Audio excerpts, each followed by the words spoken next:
Hello, everybody. Thank you for joining us for our webinar today, Unlocking ZIdentity, Making Identity Theft as Obsolete as Dial-Up Internet.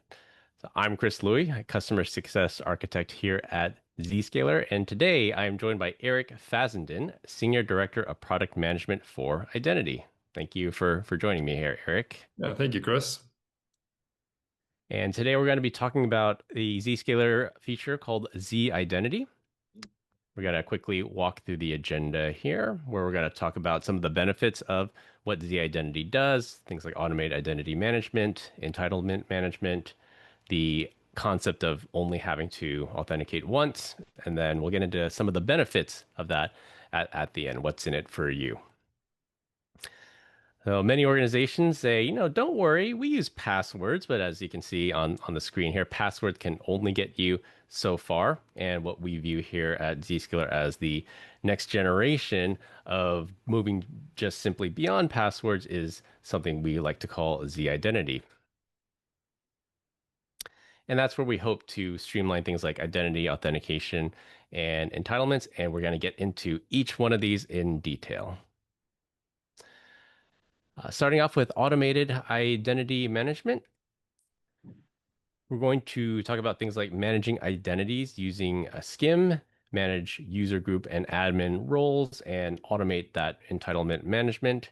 So I'm going to switch over to our UI here and look at SCIM provisioning and some of the dynamic grouping. So I'll turn it over to Eric, and SCIM provisioning for admins is something that's been requested quite a bit because that fits into the entire lifecycle management of user accounts. And for a while, we did not support SCIM provisioning for admins, but now we do. Is that correct, Eric?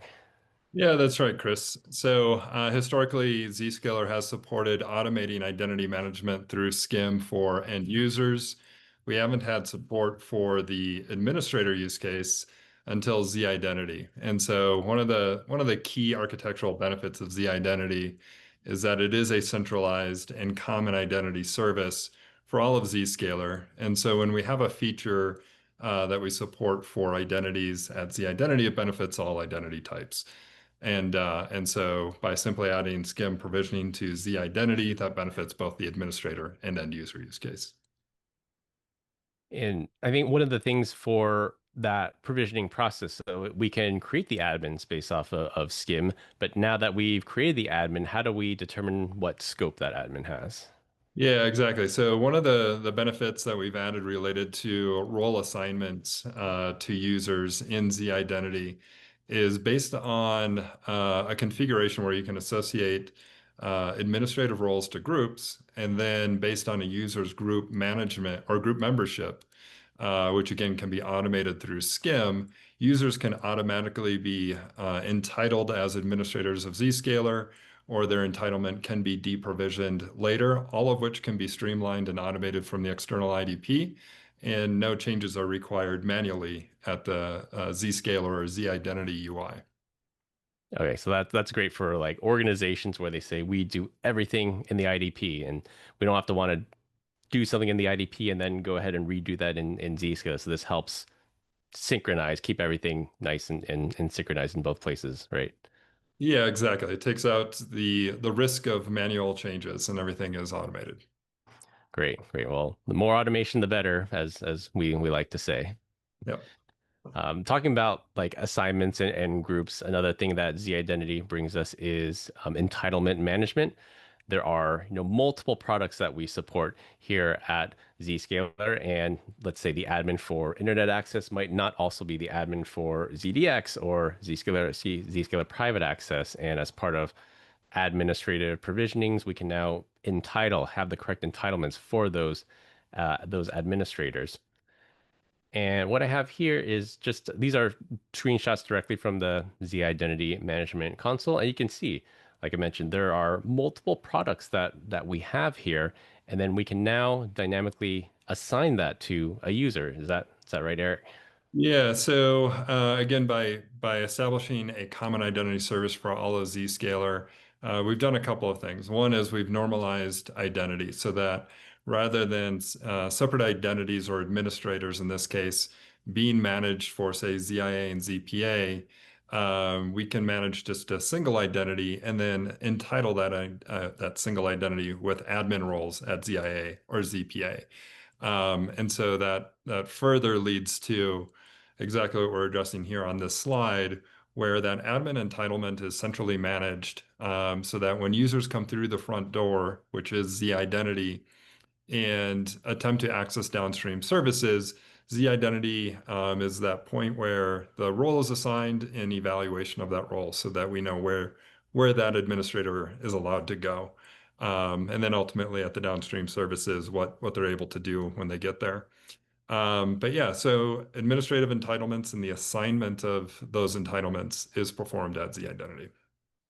Great. And that can be done, it looks like, as specific user groups. So I can have a group that's called ZIA admin, ZPA admin, ZDX admin, and then assign them as needed. Or it also looks like I can assign specific users to specific services.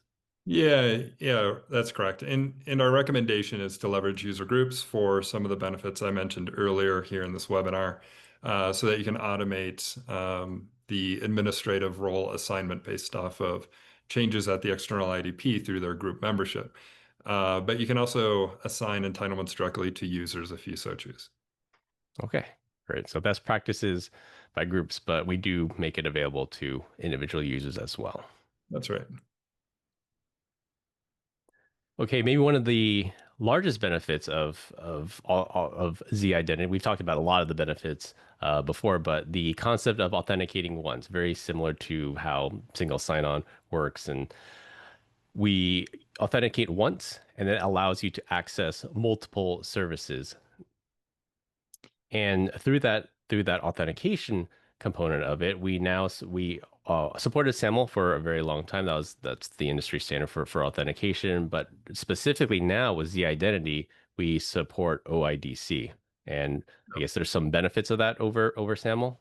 Yeah, I can get into the SSO protocols, but first, I just wanted to kind of reemphasize the something I've mentioned earlier here, which is that ZIdentity is the single front door into Zscaler. So it eliminates the kind of or it enforces the benefit in real time as the administrator is accessing and administering Zscaler, in that they only need to authenticate once, and based on their entitlements, they can seamlessly access the different services in which they should be allowed to administer.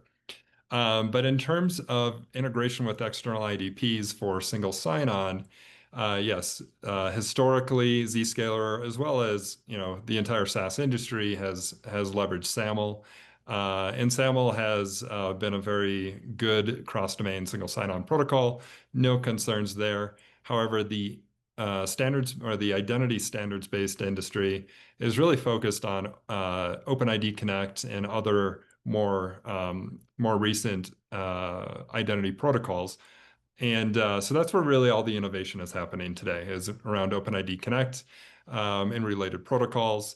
But one of the key benefits for which we recommend that customers leverage OpenID Connect from day one when integrating with their administrators is ultimately we have a feature for end user use cases called step-up authentication, and that requires OpenID Connect. Not because SAML doesn't support it, but ultimately external IDPs, again, from the perspective of where are things being innovated, OpenID Connect is what those external IDPs require for step-up authentication. And so by leveraging OpenID Connect from day one with your administrator use case, when you enable end user use cases as well over that same connection, you'll be all set up and ready to go for step-up authentication. Okay, great. And that's not necessarily a Zscaler limitation, but as an identity provider Right. ecosystem, everyone is looking forward to OpenID Connect, and that's where the majority of the development's going to be. Like they'll still support SAML for legacy and backwards compatibility, but it sounds like the forward-looking development, everything's going to be OIDC moving forward. Yeah, the industry is shifting to OpenID Connect for a lot of different reasons. And back to the step-up authentication use case, when we designed it, we could have leveraged SAML as well. It facilitates step-up authentication, but the external IDPs didn't support it. So ultimately, we just focused on OpenID Connect for that reason. Okay, great. And I just threw in another screenshot here. This is what a Z identity admin would view. And given the correct entitlements for each one of these sections here, it would look different for each administrator depending on what they are entitled to. But very similar to your standard SSO portal. If I want private access, I just click on that. If I want branch connector, I click on that, and it'll take me to the respective portal there.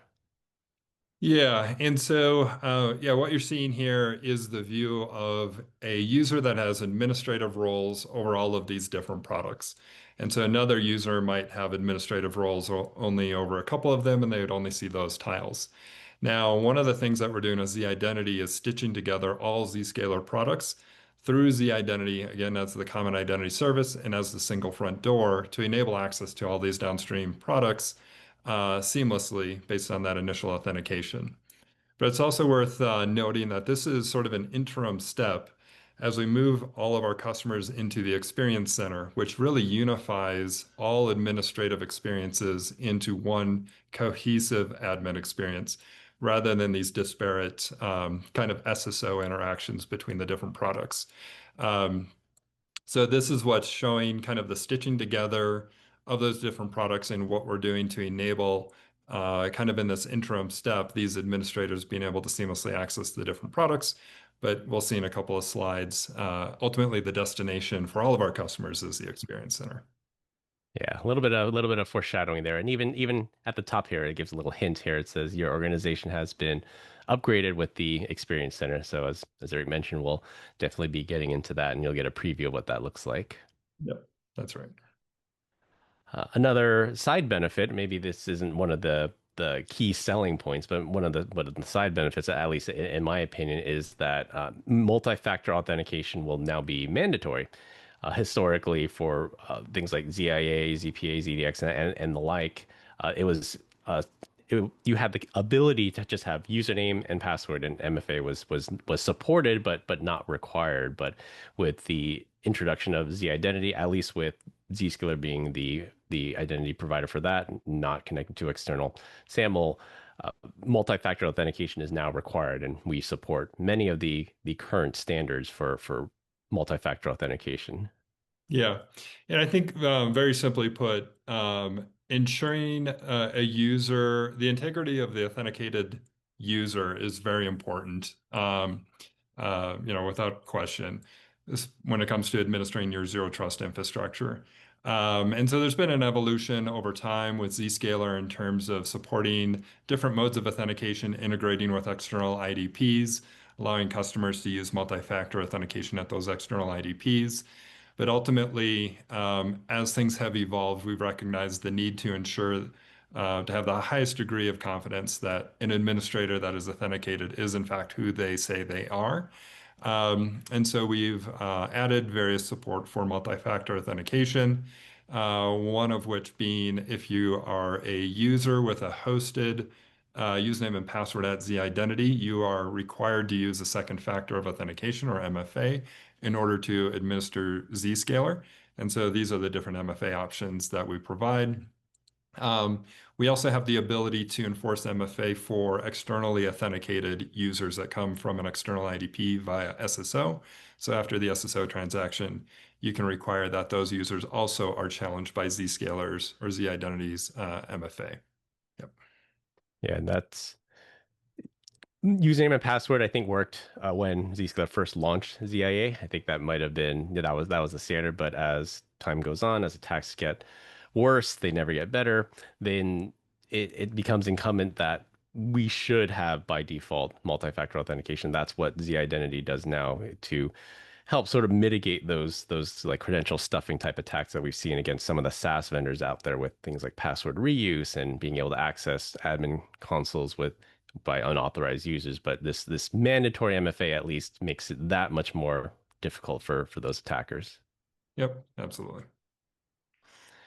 And in true Billy Mays fashion, but wait, there's more. So we talked about a lot of the benefits of why our customers should be moving to ZIdentity. But one of the things that we had mentioned was the Experience Center, and this is a preview of what that would look like. I happened to click on a dashboard that shows my ZDX score for my organization. But if you can see here on the left, you could actually see there's multiple choices that I can have here: cybersecurity, operational, this is private access, data protection, and the like. And this is the experience center that's going to unify all of our services. At the top here, you really don't see products. You see administration, you see policies, and those policies would apply to all of the Zscaler services that we have here. Yep. Yeah, So Experience Center really brings everything together under one cohesive, continuous UI. Yep. yeah, and I guess that's what you mentioned. That's the hope that we move away from that the tile and the clicking of the tiles that we saw earlier. You just log into Experience Center and you can administer everything that you saw on that previous screen. Yep. That's exactly right. And hopefully a topic for a different webinar. So depending on when you watch this, there might be one that is available, but if not, stay tuned. Yep. And then the last thing here that I wanted to discuss was the concept of Zscaler One API. I know, Eric, you're not, this isn't your core area of expertise of what the one API is, but where it relates to ZIdentity is ZIdentity will be a prerequisite in order to use this particular feature. And this particular feature allows for a single API endpoint to manage all of these Zscaler services. Because previously, before we had one API, you'd have one API endpoint for ZIA, one API endpoint for ZPA, one API endpoint for all the various services here. But in order to streamline that process, we've created a single API endpoint, but and the big but is you have to be on ZIdentity before that will work.